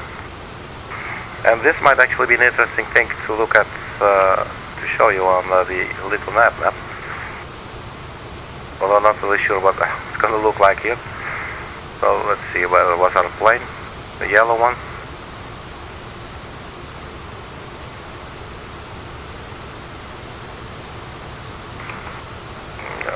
Let me get back here. So we're getting closer now. And it's seeing the VOR. So if we now go beam. So now we've engaged, basically. We told it, okay, so intercept this Fokker. So that's what's doing now. So we're 30 miles out, 8,400 feet. We want to be at 3,000 feet, so we need to lose 5,000 feet. So 50 nautical miles, let's say 60 nautical miles out, we should start descending to 3,000 feet. And then once we're there, we will set I will set now the ILS. 109.3. We are on nav 1, so we put it in nav 2. The heading will be 185, so let's start by putting that in. And then 109.3.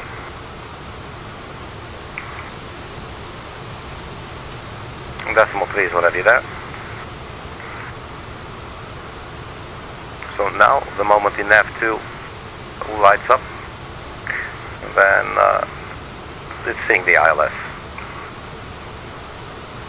The speeds are getting a little bit low, although it's not too bad, almost 250 knots. But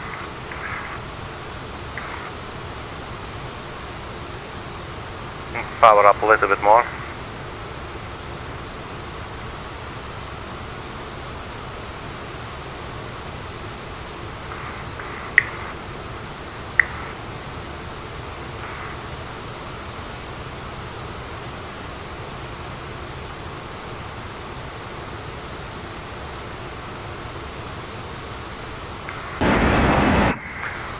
Standing by to descent.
Right, so let's see where we are. Quickly head around to the little boy's office. So 50 miles out, so that's perfectly fine, very nice. So let's turn back on the vertical speed, only not as aggressive now. Let's go 1000 feet per minute, something around there. We're descending, our speed will pick up a little bit. We're not seeing the ILS yet.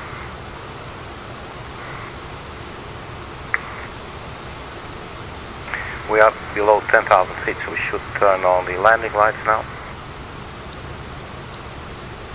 And let's just turn them all on, so we don't have to do that later.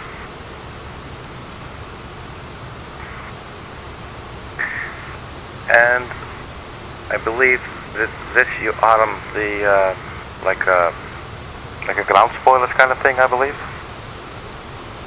So that will pop out upon touchdown. 10 miles, 7,000 feet, so let's descend a little fast.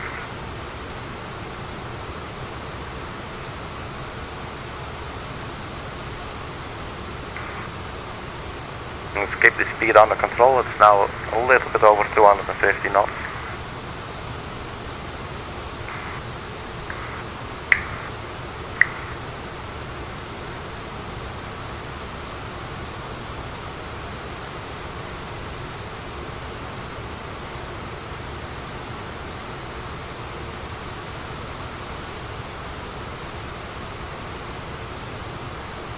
So 7 miles out, we're at 6,400, so we definitely need to descend a little bit more, I think. We'll just do that now. Let's use the horn silencer again. Basically it's telling you, hey man, you need to deploy your landing gear. Because the idle is, it's basically telling you your thrust is too low. So either you deploy your gear and you land, or, I'll keep on beeping at you.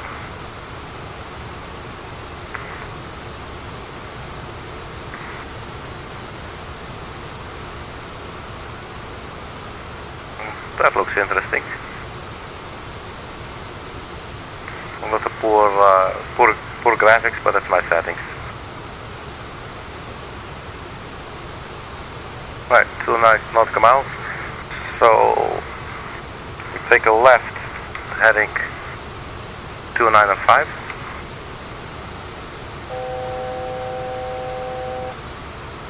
And now is where this is really tedious when you have limited time. To 295, that's really close. So we go to heading mode for about 8 nautical miles. So we just follow the mileage here, or the DME.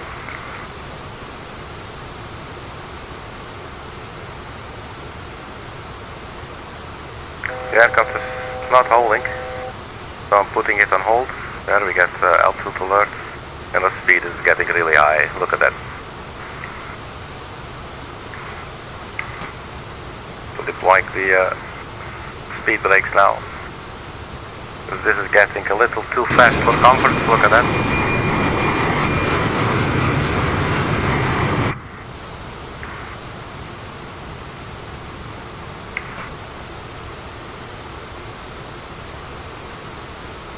But we are not receiving the VOR, or the ILS. 109.3, 109.3, that's only nav 2, but we're not, well, we can switch over like this maybe. And then we just monitor the DME here. So around 8 nautical miles we should turn left heading 185. So let's manage the speed now.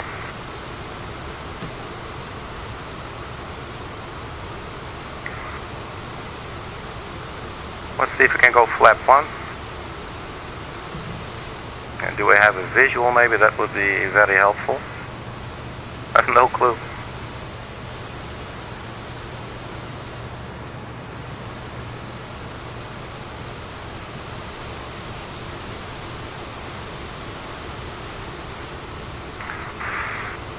Okay, so let's see, 8 miles, so let's turn left, 195, 185.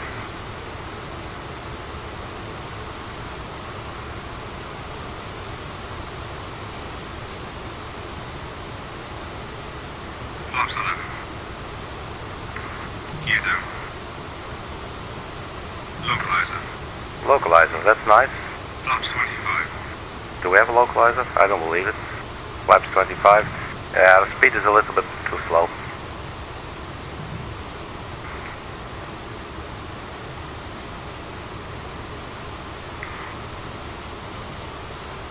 It does look like we are picking up something here, a localizer, although there's no DME. Or a glide slope, actually, I should say.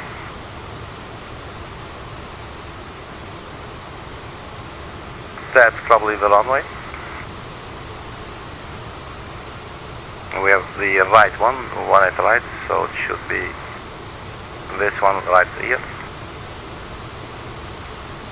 Let's try something. Glide. That is sort of picking up, but not really. Glide slope.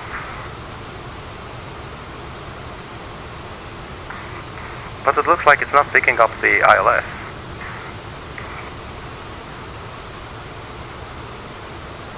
So let's wait a little bit with extending our gear. Let's just chill a little bit here at 3,000 feet. What is the altitude? The airport elevation, 629. So we're basically at 2,200 feet or so.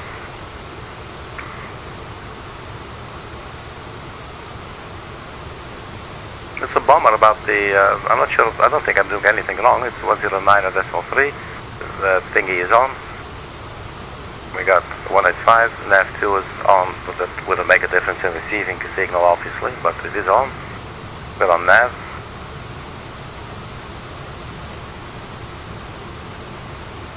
Maybe this just comes, yeah, I'm not sure if this is going to do anything.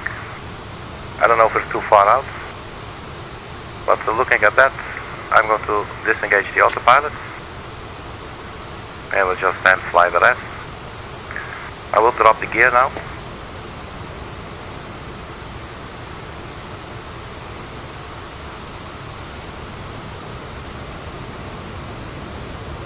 Just so we get a little bit more drag, you know.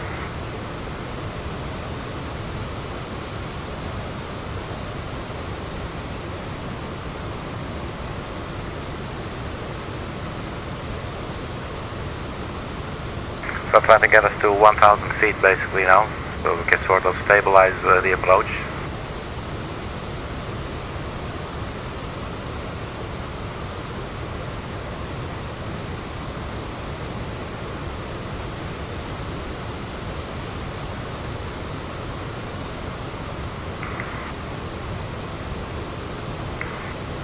See if trimming feels responsive maybe.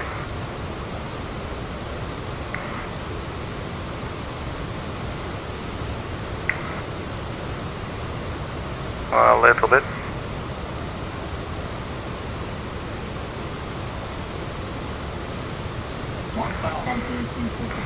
So we're almost at 1,000 feet.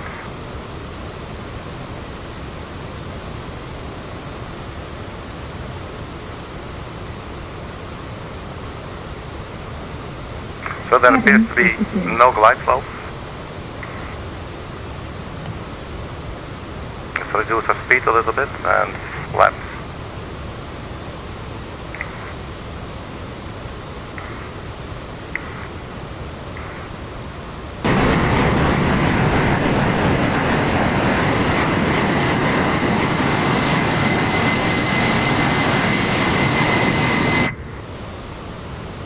Such a cool aircraft. Flaps 42. So we're getting close to our final approach speed. That's that little white thingy there. So we should now keep this speed and try to not go under it.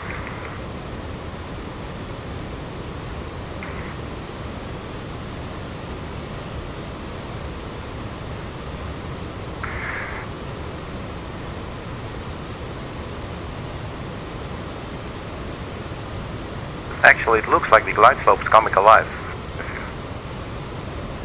So the white triangle to the left. So that's useful. And you can also see here we have green lights. But it's too late now. We'll just hand flyer.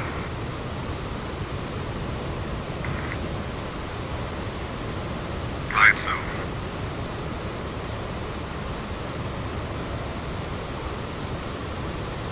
So a little bit high. That's our decision altitude. We continue.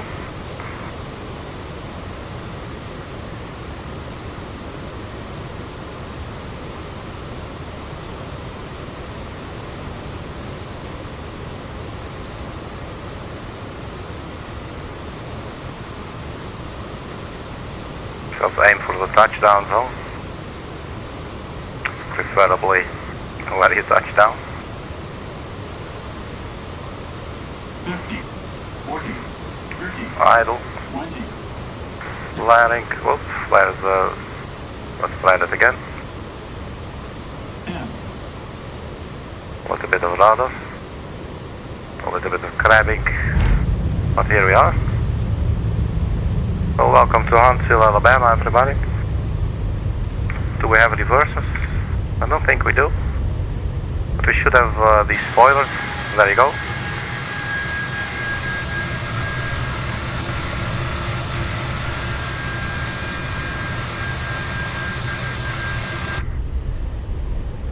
So yeah, the ILS sort of appear to want to work like basically when you're almost on the ground. Not sure what was going on with that. Right, the flaps can be retracted and the... Do we have speed brakes? No, not speed brakes. The spoiler should be these. There you go. So let's exit the runway.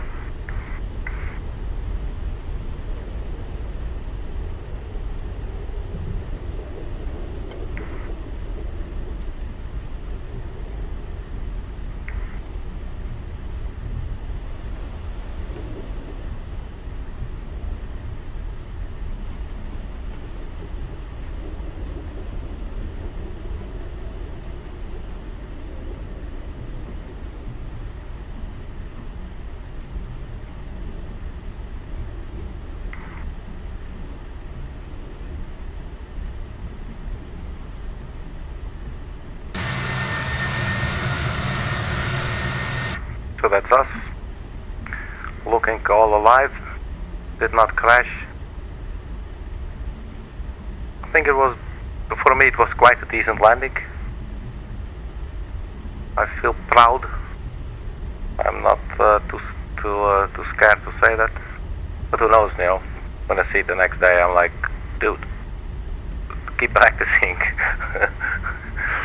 Which is awesome, which is basically what I'm doing every day these days.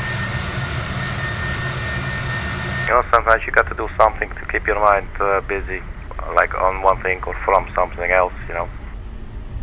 And if it's something constructive, you know, it's not very productive, but it is constructive. It could become productive when, like, maybe a lot of people would start to look at my streams and all of that, you know, and then you get into the whole monetization system, and before you know it, you're driving around in a Ferrari and you're not working anymore, and you have somebody answering your phone calls for you, you know. But I'm not counting on that. But sure, you know, we'll see what happens. So yeah, so practicing every day basically. And I must say I hardly ever fly not streaming. It's a nice challenge to sort of, like, you know, just get into it and see how it's going to work. So, like, in a way there's like a lot of repetition, and at the same time there's also, like, sometimes sort of a steep learning curve because you don't want to mess up too much, you know. At the same time, you know, it just happens, so, you know, yeah, become my ass.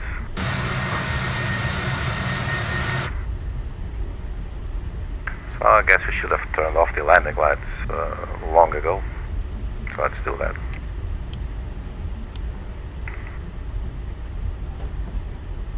I'm not sure if we will fit onto one of these gates.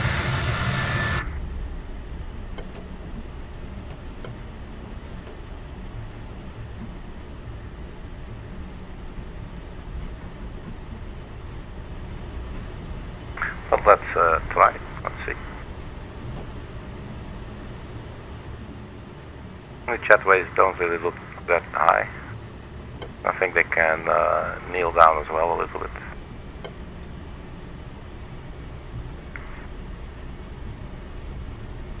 I'm not really sure what GSX, you know, will probably not accept this parking, but we'll see.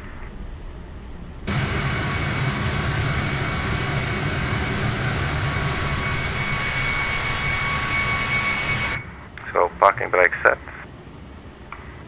engines to idle.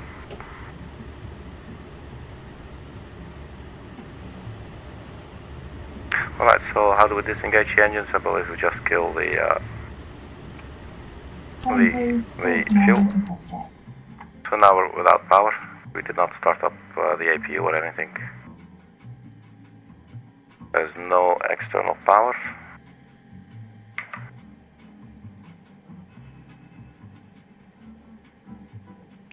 Ground power.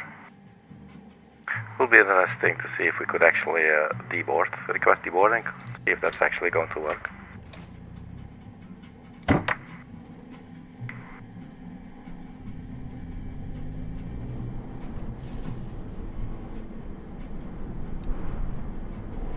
Ground power is ready. So let's turn off the seatbelt sign.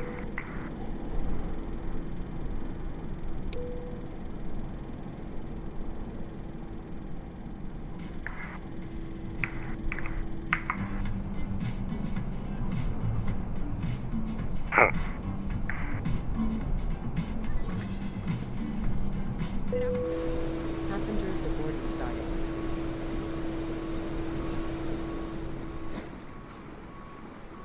Okay, so that's the jetway story, so they're not walking out there. That's a little bit anticlimactic. But yeah, man, that's the aircraft. The Fokker F28 was a Dutch aircraft from the Netherlands.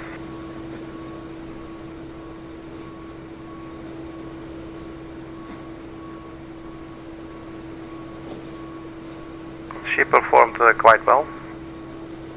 I do like the vertical speed button. That's new. That was very useful. And speed control was also actually okay. But still, you know, it's a very, very hands-on experience. Basically, it's almost like the whole time you have to monitor something or do something, which is asking a lot of energy, demanding a lot of energy, but it is also very cool.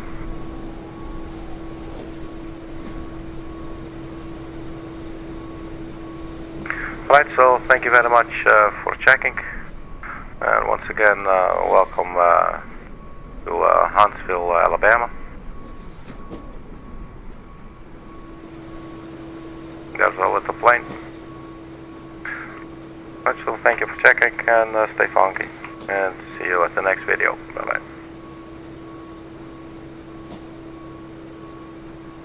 Do you want to deboard crew?